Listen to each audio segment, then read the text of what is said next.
बिस्मिल्लाहिर्रहमानिर्रहीम। अस्सलाम वालेकुम। आज हम बात करेंगे दो अहम केसेस के हवाले से।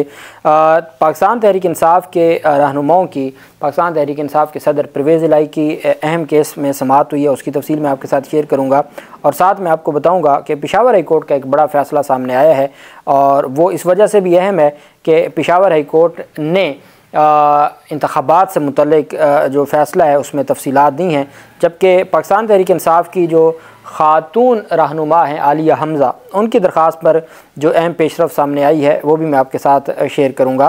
पहले तो मैं आपको बताता चलूँ और एक बात जो सबसे अहम है वो जो तरक्याती मंसूबों की तशहीर पर चारों सूबों के चीफ़ सेक्रेटरीज़ को तलब किया गया है और तरक्याती मंसूबों की जो तशहीर की जा रही है उससे रोका गया है, उसकी जो पेशरफ सामने आई है वो भी मैं आपके साथ शेयर करूँगा।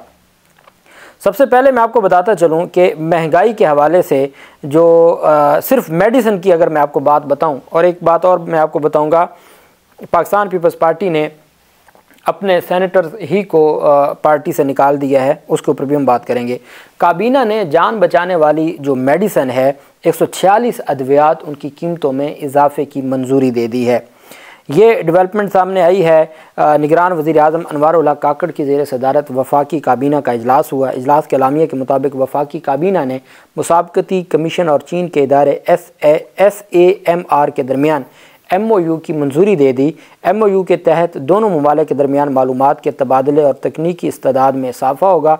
साथ 146 जो जान बचाने वाली 146 अद्वियात हैं उसकी कीमतों में भी इजाफे का फ़ैसला किया गया है। पेट्रोल जैसा कि आप जानते हैं कि महंगा हो चुका है और इंतखाबात से चंद दिन पहले पेट्रोल महंगा किया गया और अब जो अगली पेशरफ सामने आ रही है वो इस तरह की कार्रवाइयाँ हैं। दूसरी जानिब अदालत का सोशल मीडिया प्लेटफॉर्म से सिंध हाई कोर्ट का फहश वीडियोज़ हटाने का हुक्म जारी किया गया है सिंध हाई कोर्ट की जानिब से, चूँकि ये एक जो मामला है वो बहुत ज़्यादा इसके ऊपर ये chief justice Sindh high court ने कराची में फैमिली वीलॉगिंग के नाम पर सोशल मीडिया पर फहश जो मवाद की मौजूदगी से मुतल्लिक़ केस की समाअत की। अदालत ने हसन बेग की दरख्वास्त पर तहरीरी हुक्मनामा जारी किया, जिसमें chief justice Sindh high court ने फेसबुक, टिकटॉक, यूट्यूब, स्नैपचैट और दीगर ऐप्स से गैर अखलाकी मवाद फौरी रिमूव करने का हुक्म दिया है और अदालत ने वफाकी हुकूमत और दीगर को कार्रवाई करके 20 फरवरी तक रिपोर्ट पेश करने का हुक्म दिया है। अदालत ने कहा कि वफाकी हुकूमत और दीगर कार्रवाई करके 20 फरवरी तक रिपोर्ट पेश करें, चूँकि जो लोग सोशल मीडिया पर गैर अखलाकी और फहश मटीरियल अपलोड करते हैं ना सिर्फ उनके ख़िलाफ़ कार्रवाई होनी चाहिए बल्कि ऐसा मवाद हर सूरत हटाया जाना चाहिए और ऐसे मवाद को किसी भी सूरत में इंटरनेट पर बाकी नहीं रहना चाहिए। ये chief justice Sindh high court की जानिब से फ़ैसला दिया गया है और उन्होंने कहा है कि हर सूरत आइन और कानून की बालादस्ती होनी चाहिए। फ्रीडम ऑफ एक्सप्रेशन ज़रूर है, लेकिन जो तहफ़्फ़ुज़ है और अखलाकियात है उसको किसी भी सूरत में उस पर कंप्रोमाइज़ नहीं किया जा सकता और इस वजह से अदालत ने यह फ़ैसला जारी किया है। अब देखना यह है कि वफाकी हुकूमत इन सोशल मीडिया प्लेटफॉर्म से किस तरीके से जो गैर अखलाकी और फहश मवाद है उसको कैसे हटाया जाता है। इंसदाद दहशतगर्दी अदालत में पाकिस्तान तहरीक इंसाफ की रहनुमा आलिया हमज़ा, जिनको कल ही उनकी लाहौर हाई कोर्ट से ज़मानत हुई थी जो जिना हाउस हमला केस है उसमें, और फिर उनको नए मुकदमे में थाना शादमान में जलाओ घराव के मुकदमे में गिरफ़्तार किया और उनके जिस्मानी रिमांड के लिए अदालत पेश किया गया। अदालत ने मुलजिमा को 14 फरवरी को दोबारा पेश करने का हुक्म जारी करते हुए जुडिशल रिमांड पर जेल भिजवा दिया। दौरान समाअत तफ्तीशी अफसर ने अदालत से इस्तदा की थी कि मुलजिमा थाना शादमान में मुलव्वस हैं, लिहाजा तफ्तीश के लिए जिस्मानी रिमांड दिया जाए। आलिया हमज़ा के वकील ने अदालत में मौक़िफ़ अख्तियार किया कि मेरी जो मुवक्किला है वो 9 माह से जेल में है, अब ज़मानत हुई तो नए मुकदमे में गिरफ़्तार किया गया है। वकील ने इस्तदा की कि मुलज़िमा को मुकदमे से डिस्चार्ज किया जाए। आलिया हमज़ा को इमरान खान की गिरफ़्तारी पर होने वाले जो वाक़यात थे, एहतजाज था, उसके एक रोज़ बाद 10 मई को गिरफ़्तार किया गया था। उनकी रिहाइश गाह से हिरासत में लिया गया था। वो पाकिस्तान तहरीक इंसाफ की उन उम्मीदवारों में से हैं जो जेल से इंतखाबात में हिस्सा ले रहे हैं और उनके जिस्मानी रिमांड की इस्तदा मुस्तरद करते हुए अदालत ने उनके जुडिशल रिमांड का हुक्म दे दिया। जबकि दूसरी जानिब जो अहम पेशरफ सामने आई है वो है गैर कानूनी भर्तियों का केस है परवेज़ इलाही का। उसमें उनको अदालत में पेश करना था और जो अथॉरिटीज़ हैं उन्होंने पेश न किया, जिस पर फिर अदालत की जानिब से सख्त एक्शन लिया गया। अदालत की हदायत पर साबिक वज़ीर आला चौधरी परवेज़ इलाही को अडयाला जेल से लाकर एंटी करप्शन कोर्ट लाहौर में पेश किया गया। ताहम एक शरीक मुलज़िम समीउल्लाह के पेश न होने पर फ़र्द जुर्म आयद न हो सकी। अदालत ने रिमार्क दिया कि अगर तमाम मुलज़मान आज पेश हो जाते तो फ़र्द जुर्म आयद की जाती। एंटी करप्शन ने परवेज़ इलाही और दीगर के ख़िलाफ़ केस पर मज़ीद समाअत 12 फरवरी तक मुलतवी कर दी।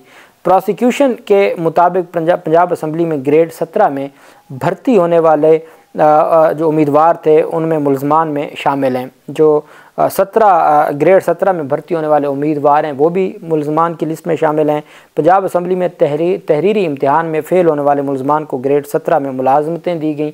भर्ती होने वाले मुलाजमीन में समीउल्लाह, वकास, दानियाल, ताहिर अहमद और मोहम्मद इजाज़, मोहम्मद हैदर, मोहम्मद अमीन, ज़ैबुल हसन, मुख्तियार अहमद और मोहम्मद आकिफ़ शामिल हैं। जब अदालत में समाअत शुरू हुई तो अदालत ने कहा कि जी उनको क्यों नहीं पेश किया गया। तो पंजाब असम्बली में मुबैना गैर कानूनी भर्तियों के मुकदमे पर समाअत हुई तो दौरान समाअत अदालत ने रिमार्क दिया कि जब मुलज़िम एहतसाब अदालत पेश हो रहे हैं तो यहाँ क्यों नहीं पेश किया जाए। अदालत ने तमाम मुलज़मान को चालान की कापियाँ फराहम कर रखी हैं और अदालत ने इजहार बरहमी करते हुए कहा कि मैंने सुप्रिटेंडेंट को शो काज नोटिस जारी किया है, वो किधर है, तुम पुलिस वाले और डॉक्टर सब मिले हुए हैं, मैं सब के ख़िलाफ़ कानून के मुताबिक कार्रवाई करूँगा।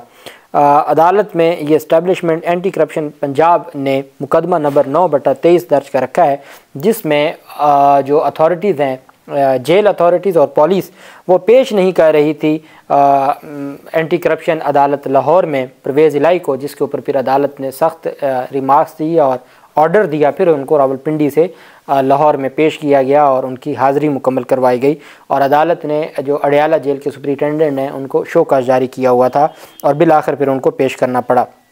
इसी तरीके से पाकिस्तान पीपल्स पार्टी ने अपने ही सेनेटर को पार्टी से निकाल दिया है और सेनेट में इंतखाबात मुलतवी करवाने की करारदाद पर खामोशी अख्तियार करने पर सेनेटर बहरामंद तंगी को पार्टी से निकाल दिया गया है। पीपल्स पार्टी के ज़िला चारसदा के सदर नईम खान उमरज़ई ने प्रेस कॉन्फ्रेंस करते हुए कहा कि सेनेटर बहरामंद तंगी को पार्टी ने शोकाज नोटिस जारी किया था, लेकिन सेनेटर ने शोकाज नोटिस का तसल्ली बख्श जवाब नहीं दिया। नईम खान उमरज़ई का कहना था कि बहरामंद खान तंगी ने आम इंतखाबात मुलतवी करवाने की करारदाद पर खामोशी अख्तियार करते हुए सेनेट इजलास में पार्टी बयानिए की खिलाफवर्जी की। उन्होंने बताया कि पीपल्स पार्टी किसी भी सूरत आम इंतखाबात मुलतवी करने के हक़ में नहीं है।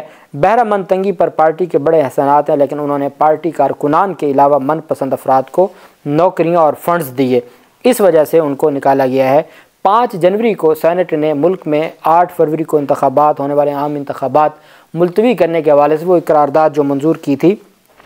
पीपल्स पार्टी से तल्लुक़ रखने वाले सेनेटर बहरामंद तंगी ने उस करारदाद की मुखालफत नहीं की थी, जबकि मुस्लिम लीग नून के सेनेटर अफनानुल्लाह खान ने उस वक्त उसकी मुखालफत की थी और पाकिस्तान तहरीक इंसाफ के जो रुकन थे गरदीप सिंह, उन्होंने भी जब दूसरी दफ़ा करारदाद पर राय शुमारी हुई थी तो उस पर बाकायदा तौर पर एहतजाज किया था, उसकी मुखालफत की थी। लेकिन पाकिस्तान पीपल्स पार्टी के जो सेनेटर हैं दोनों बार उन्होंने उस करारदाद से मुतल्लिक कोई भी ऐसा मामला नहीं किया था, जिसकी वजह से ये सारी चीज़ें सामने आईं और ये सारा मामला हुआ।